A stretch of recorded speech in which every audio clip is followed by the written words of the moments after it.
have the honor of being part of the Supercluster team as the Membership and Communications Coordinator. I'd like to welcome you all to our monthly Associate Onboarding webinar.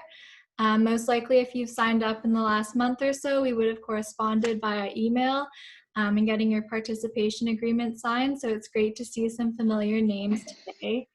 As a reminder, this call will be recorded, and we will be sending this presentation as well as the recording to you after the session for you to share with your teams.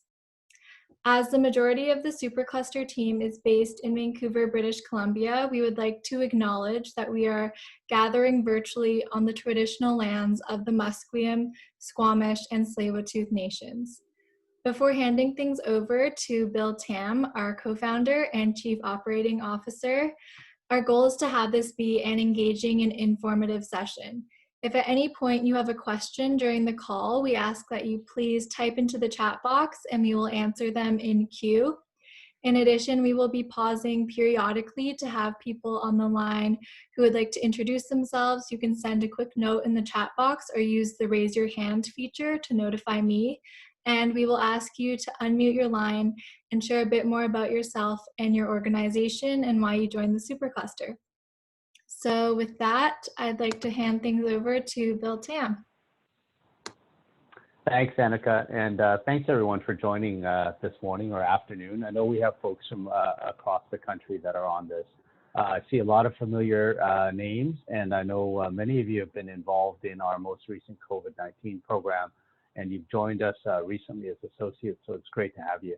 I think we've got a few objectives today, and I think we're all getting used to doing these things virtually. I'm sure you guys are spending a lot of time on Zoom and on Teams and other sort of video chats like this.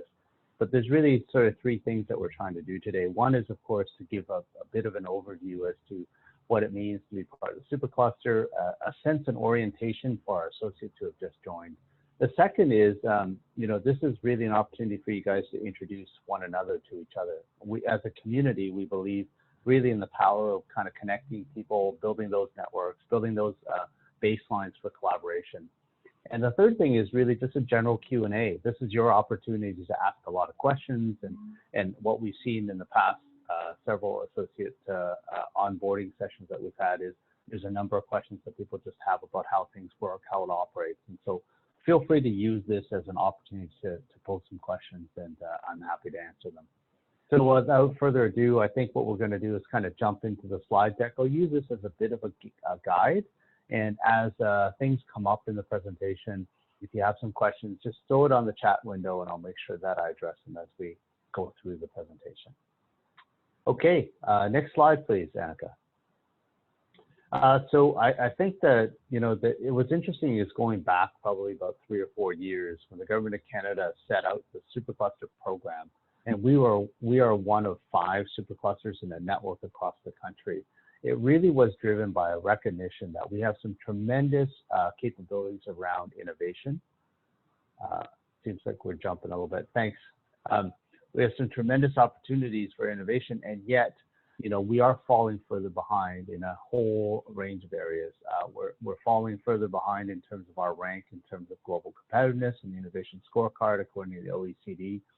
We have a lot of ambitious and growing smaller tech firms, but the majority of them have less than 10 employees. So really it's upon us to try to help to scale much more of that ecosystem.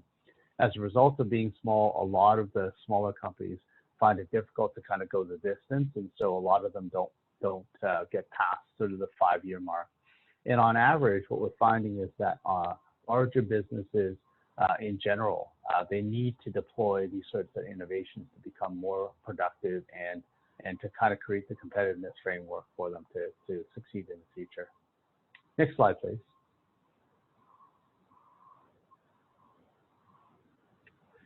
So for us, of course, the digital supercluster is all founded on the rise of data. And many of us are avid participants in the whole fourth industrial revolution.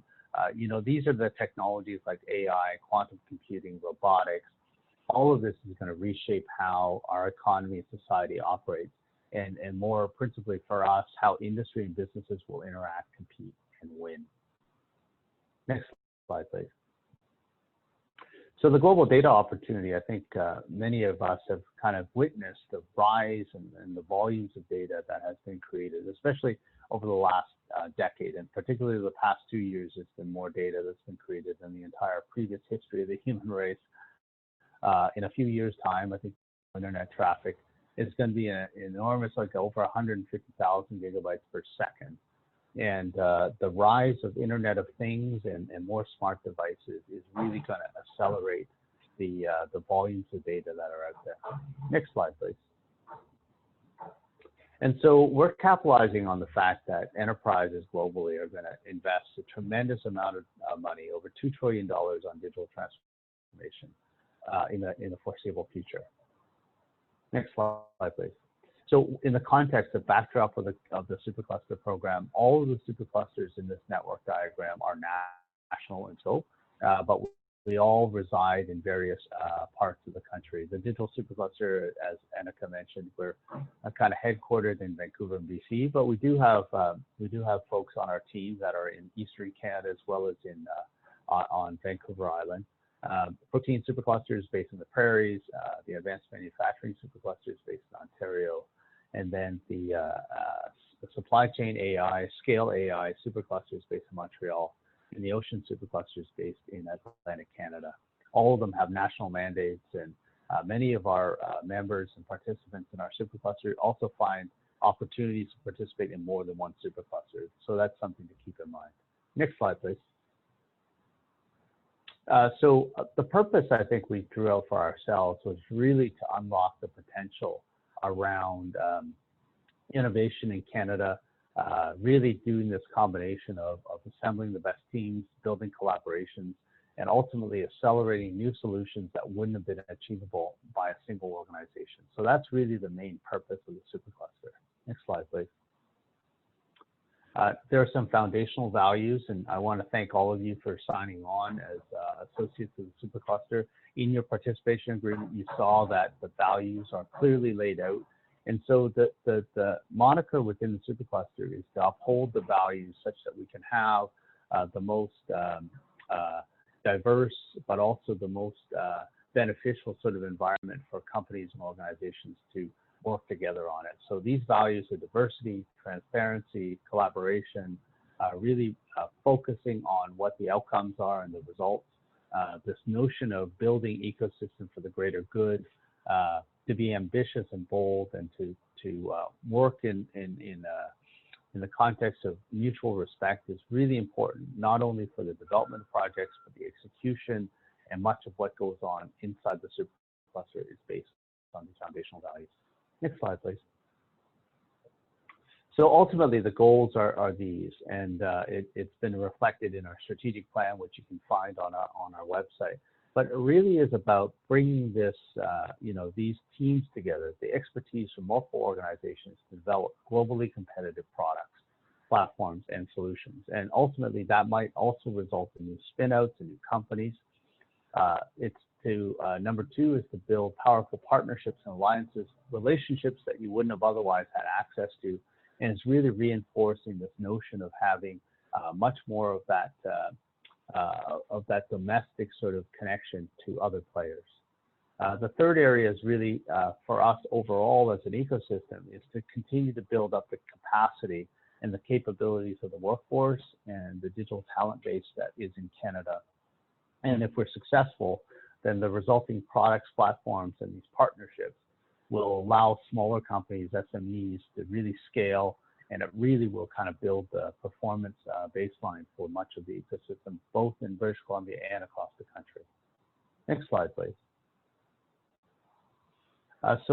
You may have noticed that we identified really from the beginning that we had 4 main program areas of focus. We've since added a 5th one in the wake of the COVID pandemic. But the original 4 areas of focus were 3 in the technology leadership stream, which were in data commons, digital twins, and precision health. And then we had 1 in what we call broadly the ecosystem building side on capacity building. And then more recently in March, in response to the COVID pandemic, we did a rapid response program in COVID-19 to try to support some of the areas necessary for the health system, some of the emergency response vehicles, and we saw a tremendous outpouring of interest, and many of you are involved in proposals or projects that relate to COVID-19. But in essence, I think all of these areas of focus and themes really play off the fact that Canada has a unique opportunity to position itself as a leader in digital technologies. Data Commons, for the most part, recognizes that there are a wealth of data repositories that organizations have created, but that there aren't sufficient mechanisms to actually tie them together, to build the analytic framework, to build the capability to do much more than just the data collection portion. And so ultimately, it's digital solutions that do the aggregation of data resources and really provide for exploration, machine learning, and some of the application development that ultimately will derive significantly more value from that data. Digital Twins is essentially a program that we designed that can take it to the next level in terms of using the insights that we have from data, but being able to create virtual replicas or near real-time environments using this data set, such that you can do simulation, modeling, and training based on real-world environments. Precision Health as a program is really focused on two aspects: digital health innovations, that includes things like virtual health, but also using data as a mechanism to drive more precise outcomes on a patient-centric basis. And so that can be applied for disease prevention or early diagnosis, a whole set of personalized treatment protocols, which is really the foundation of what precision health is all about. And COVID-19, as you know, is really about innovations that help with the response, and also not only in the current pandemic, but also future occurrences like this, whether it's in the second or third wave, if there are waves of COVID-19, but other pandemic scenarios that may arise in the future. And capacity building ultimately is really building that bridge between industry participants, post-secondary, not-for-profits, and other participants that want to create the conditions for more digital skills, acceleration of involvement of underrepresented groups, and really equipping Canadians for the jobs in the future. Next slide, please.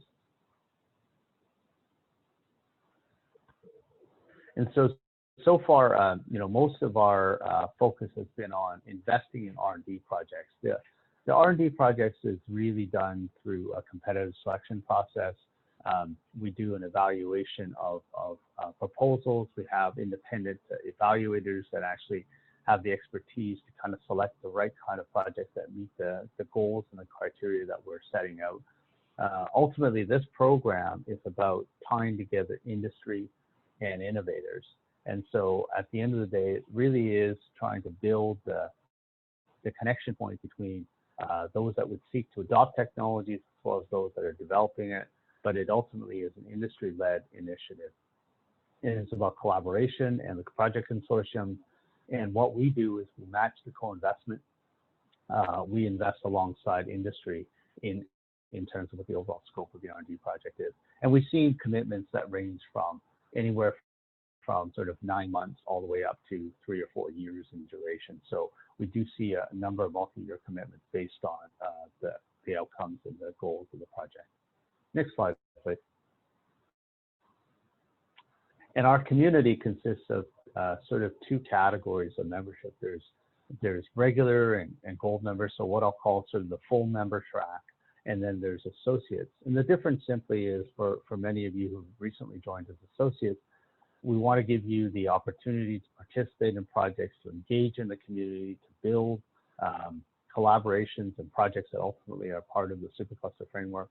At the point in time where you do have a successful project, that's where we would invite you to become a full member. And in becoming a member, then you take a more active role in driving the outcome, the strategy, where we want to invest efforts and resources, the governance around the board, all those sorts of things is where full and regular membership members participate. Next slide, please. And so now, with all of you that have recently joined, we now have close to 700 organizations across Canada, everything from startups and small, mid-sized companies to large companies that are Canadian-based. We have multinational companies that have significant operations in Canada. We have universities to post-secondary institutions, colleges, research institutions, not-for-profits, and government agencies. You see some of the logos here, and it was designed around this idea that we need large companies to be adopting technology. We need innovators to be developing the kind of technologies. We need multiple innovators with different areas of expertise to build full solutions.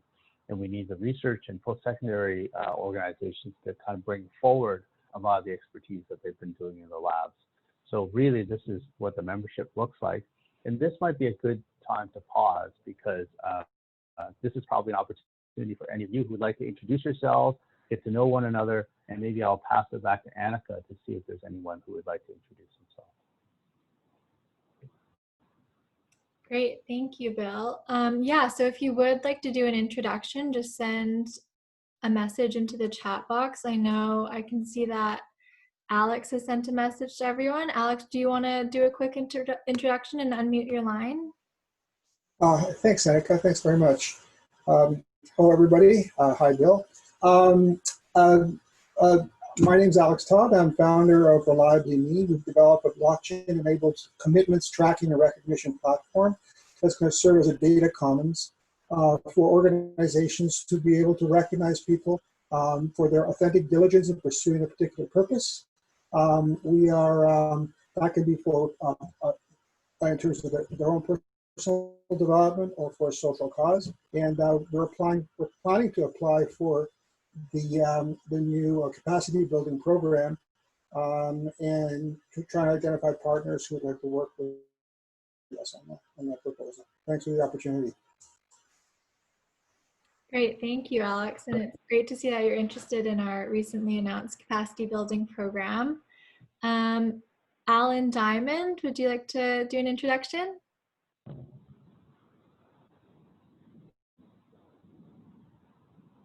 I'm Alan Diamond. I'm co-founder of a company called Time Reaction. We've been around for 10 years. We are a collaborative workflow management platform. Basically what it does is it allows product development and production managers to manage communication and workflow across a global supply chain without the need for email or spreadsheets. We're currently a member of NGen, and this could be partially my fault for not understanding the way the program works and how you need to partner with someone. But we have a platform, we can call it, for lack of a better word, Slack meets Smart.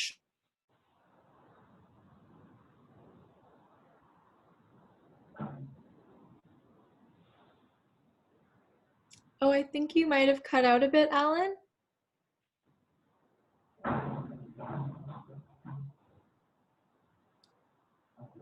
Maybe we can come back to Alan once his bandwidth is back up and running. So sorry, I don't know your full name. That is actually my full name. Okay. I know it's a little confusing, but my name's S. I'm the Chief Strategy Officer at XR Studios. We kind of have two major projects.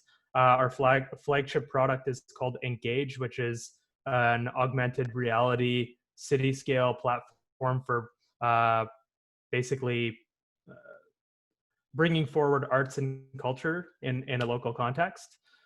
We've been working with the City of London that is London, Ontario, to launch our pilot, which will be launched in August. And our second major project is a production studio for virtual production, mocap, and volumetric capture.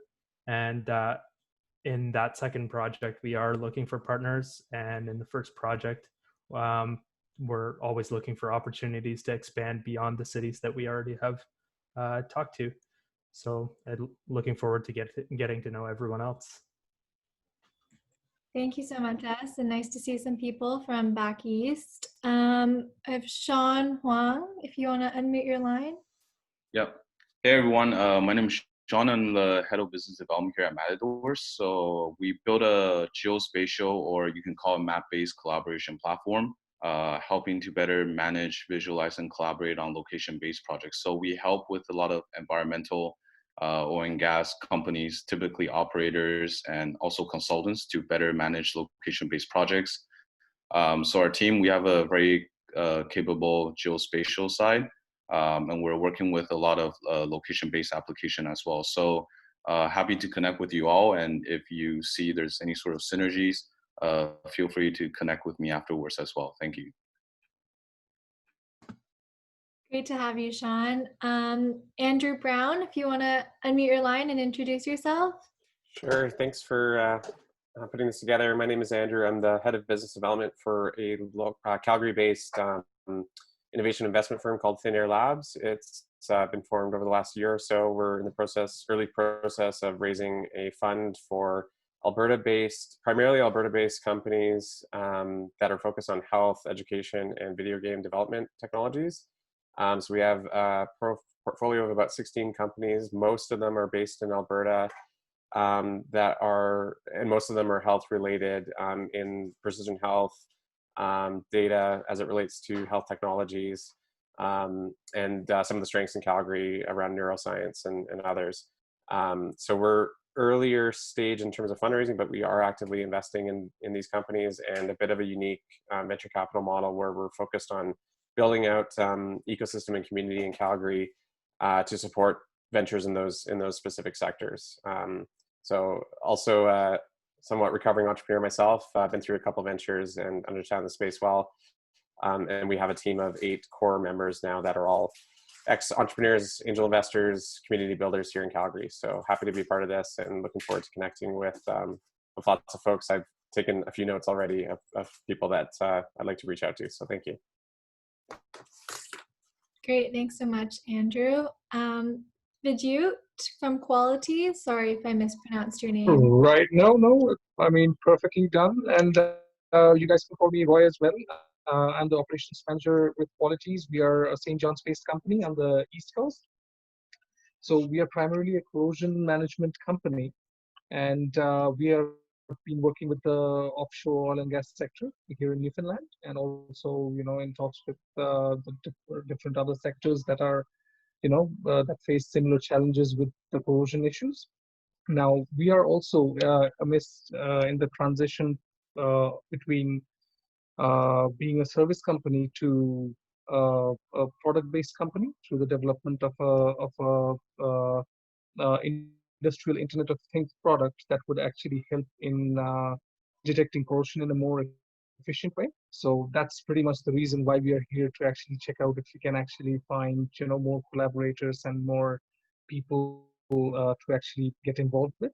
And since that has got a AI element to it, so I think it's a great platform to be in, and we will be able to connect with a lot more minds than we can, being in the East Coast ourselves. So yeah, looking forward to know you all, and yeah, hopefully we'll have a chance to work together in the future.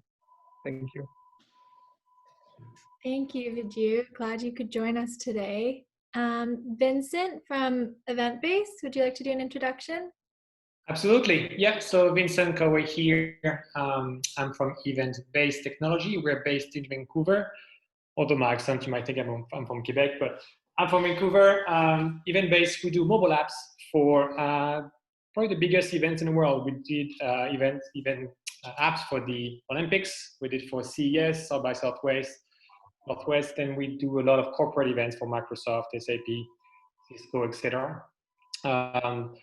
For this initiative, we are working with Unity, former Finger Food, on a COVID-19 related project. We just kicked off last week, and I'm working with Sean, who just introduced himself. So hi, Sean. And then, so very excited to be part of this initiative. Thanks for the introduction, Vincent, and nice to see all these familiar faces from the COVID project pipeline. We'll do one more introduction, then maybe Bill can finish off his presentation, and we'll come back to having people introduce themselves. So I have Carl Byers from Contexter. Hello, Danica. My name is Carl Byers, as introduced. I'm one of the co-founders excuse me, and Chief Strategy Officer of Context Air. We're an Ottawa-based company. What we build is a machine learning platform for maintenance, repair, and overhaul applications for Fortune 50 industrials. And one of the things that makes us unique in that process is we focus on the humans involved in maintenance, repair, overhaul, and manufacturing, making sure that we can provide humans with the right information at the right time to make sure that they're safe and productive in their jobs. We use natural language processing as well as machine learning based question answering recommendation engines operating on mobile and wearable devices to understand what information is in the enterprise in structured and unstructured data and in live IoT data streams, and just get the right information that's most important for that individual at that point in their job, delivering it on their mobile and wearable devices to be as effective as possible. So we're looking forward to being part of this, the digital supercluster, and finding some good projects together with the members. Thanks so much, Carl. So Bill, I think we'll just wrap up the presentation. You can go through the last few slides and then we'll come back to the introductions. Sounds great. Thanks very much, Annika. And thanks to everyone who took the mic and introduced themselves. I hear a lot of commonality. Either you're involved in some projects or there are some clear fits with your expertise in some of the projects that we have kind of up and running. And so what I'll do is I'll kind of give a quick overview as to some of the consortiums we have, and then if you have questions as we go through it, please do add them to the chat box. If you can move to the next slide, please, Annika. So I think as we did the introductions, we probably knocked off a lot of these little markers on the map, but we've got people from the East Coast and people from Ontario, people from Alberta. It's great to see the diversity and the representation across the country. You know, although we started in British Columbia, I think now close to half of all of our members and associates are across the rest of the country, which I think is a really good signal for both the pervasiveness of digital capabilities across the country, but also the interest across the board in how you guys can collaborate together as a nationwide effort. Next slide, please.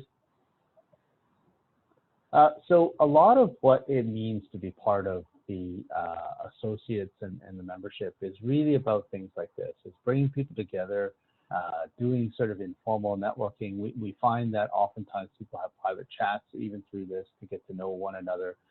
We also have on our resource portal, as part of being in the membership, an opportunity to discover all the other members in our directory, gain access to some of the resources that are there to help you get started with respect to how collaboration projects can work, and links to the projects that we've already selected so you can get a better sense as to what's already being undertaken. We do have an ideation hub. We went through sort of a first generation attempt at this. This is an area that we continue to look at how we can make this even better. Is that there is an ideation hub that links off the resource portal. It's an opportunity to explore some idea sets, to brainstorm and connect with other members, and really try to build out a case for some of those opportunities that perhaps some of you have already in the horizon. And ultimately, you know, as we move more and more to an online context, it's really about how we can make connections, not only through virtual events like this, but on an ongoing basis as collaborators come together for projects and look at opportunities where they can extend already existing capabilities and maybe develop new things. Ultimately, we're all about trying to get projects engineered and submissions and all that sort of stuff created. So maybe that leads us to the next slide. So a few of you are already involved in Supercluster project, especially around COVID-19. But just to give you a sense as to what an example might be about a model consortium, oftentimes we find that organizations that come to the Supercluster may have a perspective from being part of other government programs such as NRC IRAP or perhaps MyTax or programs like that, which are really designed for a single organization. You know, in a consortium model, what we're really trying to do is to create the conditions for a multifaceted set of team members. It starts on the left side with what we call an industry partner, which is ultimately like a customer or adopter. They're usually the ones that are sponsoring the problem set. They're the ones that will kind of articulate what the challenge is. They're going to invest in the project because the outcome of that project is going to be accretive to how they run their operations. And so industry partners in our design include folks like healthcare organizations like St. Paul's Hospital of Providence. It has government of BC as one example of a government agency, and there are many others. It has resource companies like Tech Resources and Mining, Canfor in forestry, industrial players like Boeing in the aerospace industry, and ultimately they're the ones that are really sponsoring a lot of the work effort around what the problem and the project needs to include. Ultimately, every project has a lead or multiple lead technology partners. They're the building, the core, the product, the platform. They have co-development partners, organizations that offer expertise in particular areas. There's typically a technical service provider that is providing some of the glue, the integration capability to translate that solution or product into the environment that the industry partner is looking for. We encourage there to be post-secondary research partners because that helps to pull through some of the fundamental research that has been done at the post-secondary level and allow it to be commercialized. And then our role is really to try to get this collaboration framework to work and to co-invest alongside others in this. And there is investments from all the partners around the table here. And we designed it so that there is an opportunity through those investments to de-risk the overall project in how it operates. Maybe you can move to the next slide. So the real benefits, I think, in the end is some of these areas that the industry partners are looking to solve for are bigger challenges. They're challenges that they can't solve on their own. It requires the multiplicity of expertise in order to do that. It's an opportunity through this vehicle. The collaboration framework actually allows organizations to build deeper and more strategic relationships, some of which are within the supercluster projects, some of which can extend well beyond it. So it is really a bit of a launching pad for deeper relationships with the kind of strategic partners that you're seeking. In a way, it also helps to mobilize investments because you get investments from multiple parties into a single project. That coordination effort helps to buy down the risk and lower the overall development costs for any one particular company. And it is an opportunity, especially for larger organizations, to have a pathway to develop the digital skills of the people, to help them champion what it looks like to be involved in innovation. And ultimately, the discipline and the approach to collaboration is something that, as we've seen through the COVID pandemic, is going to be ever more important as we look at how our economy and a lot of the industries are going to evolve. Next slide, please. So there's a lot about our projects. We are now in over 60 projects, and the investment levels across those projects exceeds $200 million. On our website, across each of our program areas, you'll be able to kind of take a glance at some of the projects, who's involved, what the outcomes are, how much is being invested, what's the duration of the project. And through it all, there'll be an opportunity for you to look at, well, you'll see that there's some common themes. There's approaches that are being undertaken to try to match some of the project areas so that we can build in terms of incrementally leveraging what has been created for the benefit of sort of some of the participants that are in those projects. There's no point in reinventing the wheel in many instances, so there is an opportunity to kind of leverage what has been built to build new things. And that's ultimately what our design principle is on this collaboration. Next slide, please. So you see photos of us, but feel free to contact us anytime. We've got a main mailbox at info@digitalsupercluster.ca. You can also find myself and Annika are easy to access, and if you have questions along the way in your journey of getting involved with us, just let us know. And we'll continue to get you guys invited to more events and workshops. We have one that's upcoming in the next few weeks that will tackle best practices on how to build collaborations, what it means to work through things like commercial arrangements with your collaborators or IP arrangements. So look for that as we have you now all squarely on our distribution list to be invited to those sorts of events. So with that, that kind of ends the formal part of the presentation. let's see if there's any questions that people have or more introductions that you'd like to make to one another. Annika, maybe I could hand it back to you.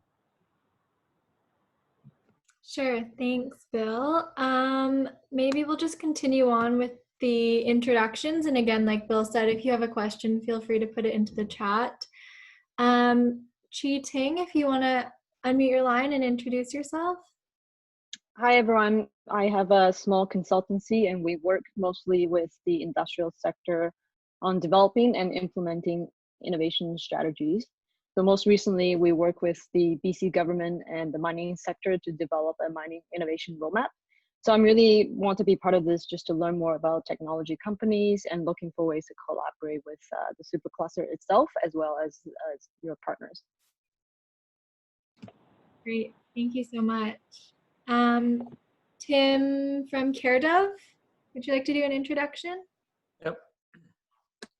I'm Tim Bresney from CareDev.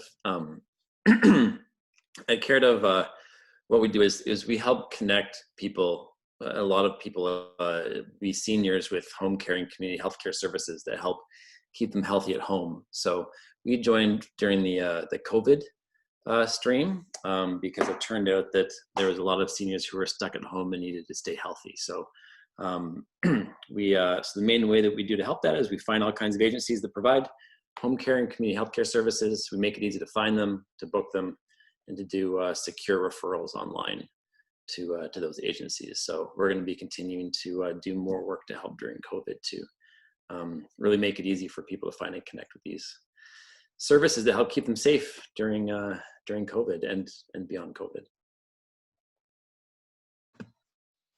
Great, thank you so much for joining us. We have, Amira, would you like to do an introduction?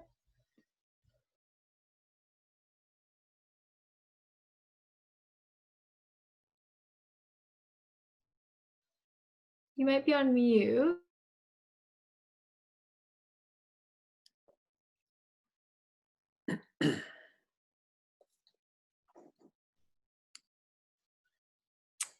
They might have left the chat. Tamar from Additum Health, would you like to do an introduction? For sure. I'm Tamar McKell, CEO of Additum Health. We've been around since 2014. We developed a virtual caregiver platform and a GPS cellular wearable device that provides us with body readings. We utilize natural language processing, AI, and machine learning to provide seniors and people with disabilities the tools they need to manage their health independently, while providing their circle of care, the information, and trusted data to assist in the care of the user.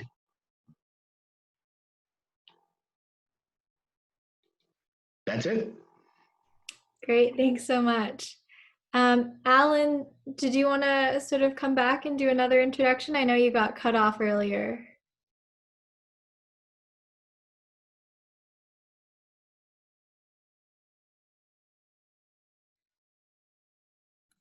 Sorry, technology has a habit of doing things like that, just Okay. at the best time. As I said, we're all about critical path process management and the communication that's driven by it. It's a combination of, as I said earlier, between Slack and Smartsheet. We work with a variety of different systems of records, MIS in the print industry. We've recently gotten involved in a project on COVID and printing. My strength is apparel. I spent 25 years manufacturing, and that was where Time Reaction was built. And what we do is we add functionality to an ERP, to an MS in general, that allows it to enhance the ability to manage both from a product development perspective and from a production perspective, the ability to use the critical path within there to more efficiently manage the way process is being done. For us, I'm not exactly sure about how to get involved in projects, because basically the technology that we've done applies to industry across the board. We work in a variety of different verticals, and we've been working with NGen, and apart from a direct relationship with Danby Electronics, We've never had much success in getting people together into a project because technically what we're doing is we're just adding a value add to whatever system of record you're using.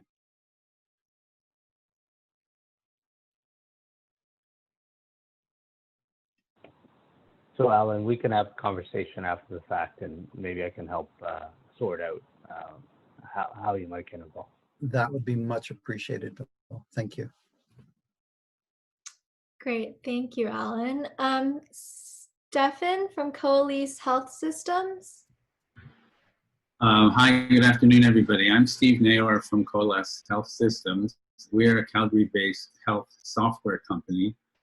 I look at it as we provide relevant, easy to understand data, health data that engages patients to proactively manage their own health. We work with EMR companies, and specifically we're working very closely with TELUS Health right now. Our product is almost ready for launch. It's been in pilots in Calgary with about a dozen physicians for the last 2 years. And we anticipate being in the market initially in Alberta and BC, and then later moving to the East Coast by the end of this year. And I look forward to getting involved with some of the people in this supercluster and seeing how we can work together for all the good things that Bill talked about earlier. Thank you, Stephen. Sorry for mispronouncing your name earlier. Regis from Trampoline Lab, would you like to do an introduction? Yes, hello everybody. So my name is Regis. I'm the co-founder of Trampoline Lab. Trampoline Lab is a team of experts in software development specialized in backend solution. We have been more than 15 years or even more in this industry. We have been working for telecommunication, even IoT. And what we are really interested in supercluster digitality is to look for some really big challenge. We love complex problem, and we love to solve in a really simple manner. And this is what we love to do. And I will happy to connect with anyone. Have a good day. Thank you, Regis. And it's great to see people leaving more information and their contact details in the chat. Just in case people were wondering as well, we have a member directory that's linked to our resource portal. So if you're ever trying to find more contact information about members and organizations in the supercluster, that's the best way to find that as well. Maria from Groundswell, would you like to unmute your line? Hello, everyone. So I'm working for Groundswell as a client relationship manager. What we do, we're Western Canada-based company that works with the data foundations. So what we're not necessarily vertically oriented company. So we provide the solid data foundation to enable your application, digital transformation, analytics insights, business insights, and so on. So what I've heard so far, a lot of you guys are focusing on healthcare, providing specific applications. Our experience with healthcare was that healthcare has a lot of data and they're all siloed. So what we can do is actually to connect those data and create some sort of I don't want to say central repository because again, depends on the cases, it might be very different, but somehow stitch those data together to provide more valuable insights based on the different, applications that healthcare has. So that's it. Thank you, Maria. Thanks for sharing your capabilities with us. Yasmin from Mount Royal University. Hello, everyone. My name is Yasmin. I'm assistant professor at Mount Royal University. My area is, I'm a software engineer, and my research area is I work in performance management, big data, and distributed data analytics and machine learning. Currently, we have, I'm working with one of the company's help seekers on one of the COVID response project with digital cluster. And I'm open for research collaborations. Thank you. Thank you. Nice meeting you virtually. Chris Cotton from Queen's University.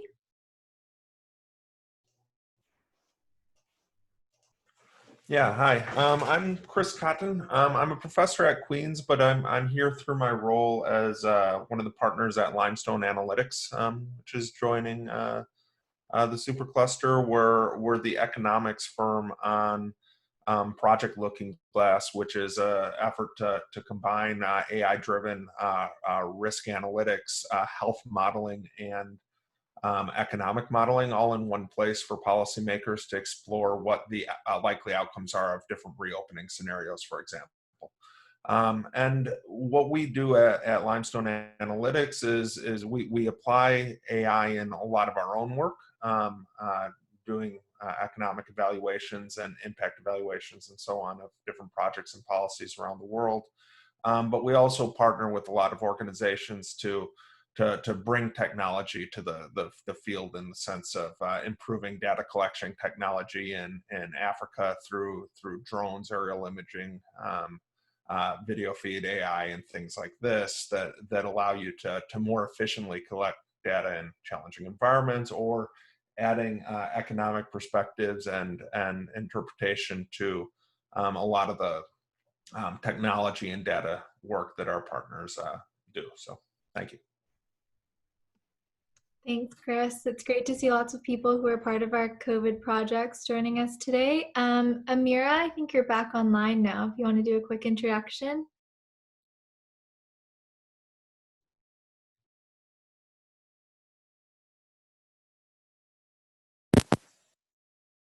Can you hear me now? Yes, we can hear you. Okay, sorry, I really don't know what happened with my sound, but thank you. So my name is Amira. I'm here from Montreal. I'm the co-founder of Bridger. Before, like we were focusing on, we had a marketplace specialized for Industry 4.0. So we're a member of NextGen as well. But with this whole COVID-19 situation, we actually have another of our products that got accelerated. We have an ecosystem tool for expertise management, so for matching expertise internally and with external providers based on very specific demands from and requests from the company. And I didn't know really about the supercluster. I've been connecting with the Scale AI here in Quebec supercluster, and another entrepreneur told me that I really should get in touch with you guys. So here I am, and I'm really looking to understand better also what's the difference between the members and associates and how we can actually propose projects. So that's it. Thank you. Great, thank you, Amira. And I see, Cheating, you had a question about the directory online. So if you go to our resource portal, there's a button that says Member Directory, and you can look at scroll through all the different member organizations that are part of the supercluster. And if you actually click on each organization and expand it, there'll be a description of the company and then a main point of contact for you to reach out to for each of our members and associates. But if you have any other questions about that, just let me know. If we have any further questions from anyone for Bill or I, just feel free to put it in the chat. We have a couple minutes left.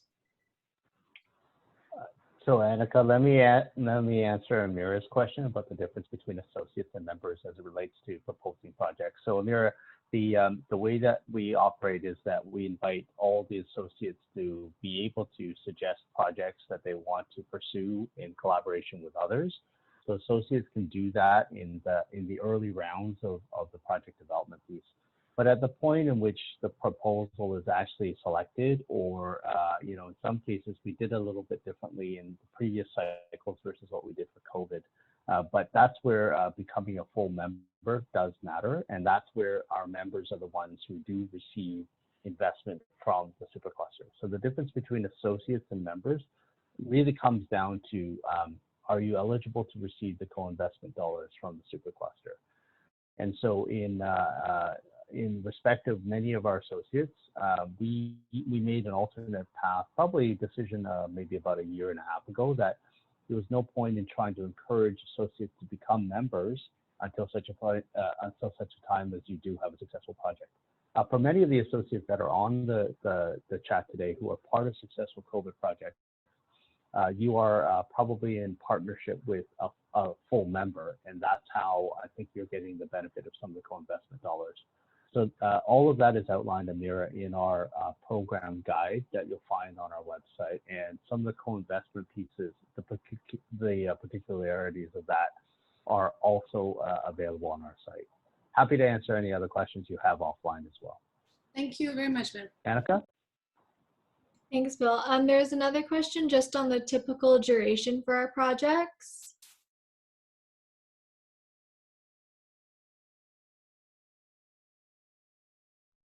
Oh, I think you're still on mute, Bill.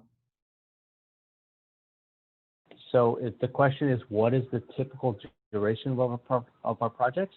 I think I mentioned in an earlier slide that they vary. I think for the COVID response, we had projects as short of duration as 6 to 9 months, but we also have projects that extend out 3 to 4 years. Our supercluster currently, like all superclusters, has a mandate that runs out to 2023 at the moment. So we're just past the 2-year mark. So for additional projects, we're probably looking at things that are more within the 2 to 3 year time frame going forward. Great.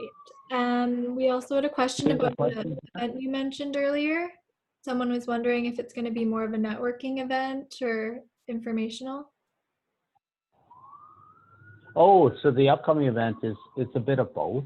Our intention is to have some full members who can share their experiences with respect to best practices.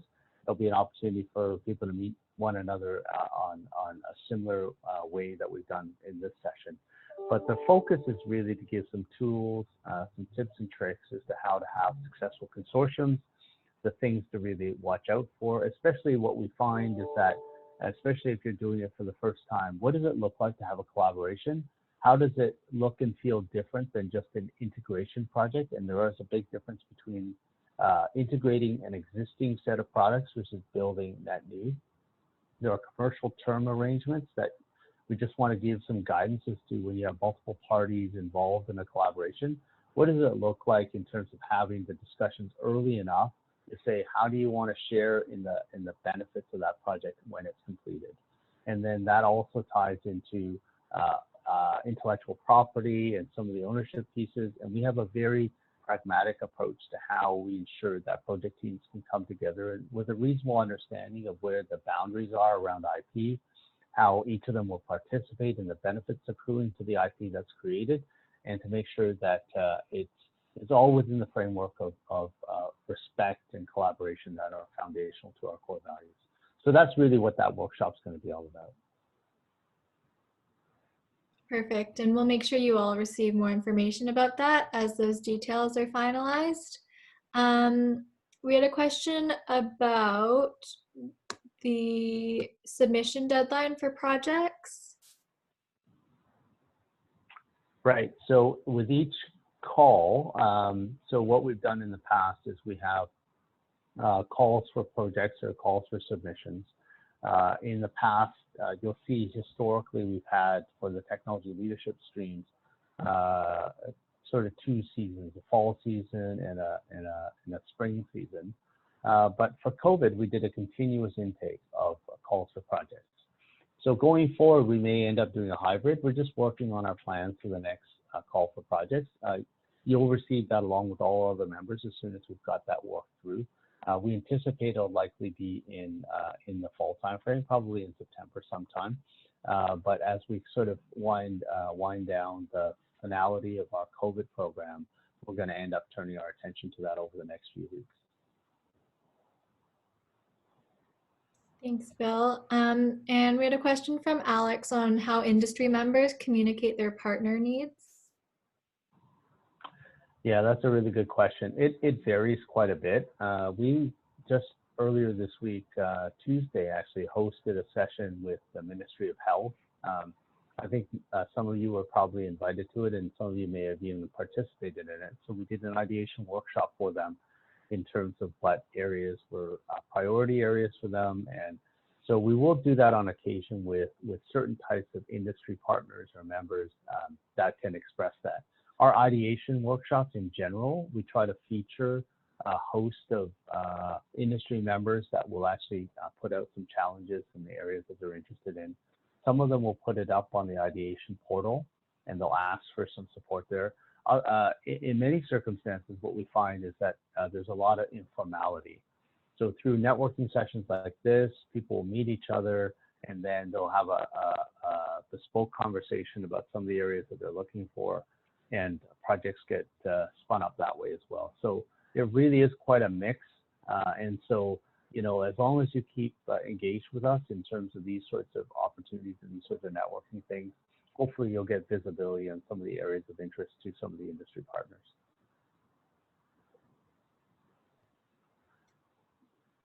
Perfect. Thanks, Bill. Maybe just one final question we have is how to make sure we receive all the invitations. I'm assuming just for events and all the details about our current project or programs that are open.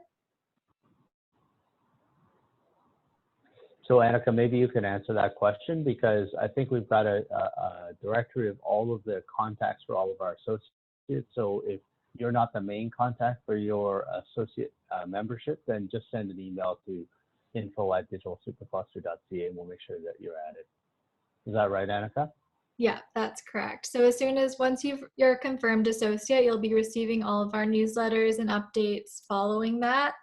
And for anything else, you can also go to the updates page on our website, as well as the resource portal, which has all of our most up-to-date announcements. We also have an events calendar there where you can see any of our upcoming events and you can register for those. So I think those are all the questions. Again, as Bill mentioned, feel free to email info@digitalsupercluster.ca if you do have any questions that come up, or if you just wanted to chat about those. So I just wanted to say a quick thank you to everyone for taking the time to join our onboarding session today, and to Bill for leading the presentation. We are so excited to have you all part of our community, and it's great to see lots of diversity in the group, and we look forward to working with you all. As a reminder, we will be sending out this recording as well as relevant resources and links to our website to learn more about our programs and projects. And if you have any follow-up questions, feel free to email us and we'll get back to you as soon as possible. Once again, thank you so much for joining us today, and we hope that you and your families have a safe rest of the week. So thank you so much, everyone. Thank you, everyone.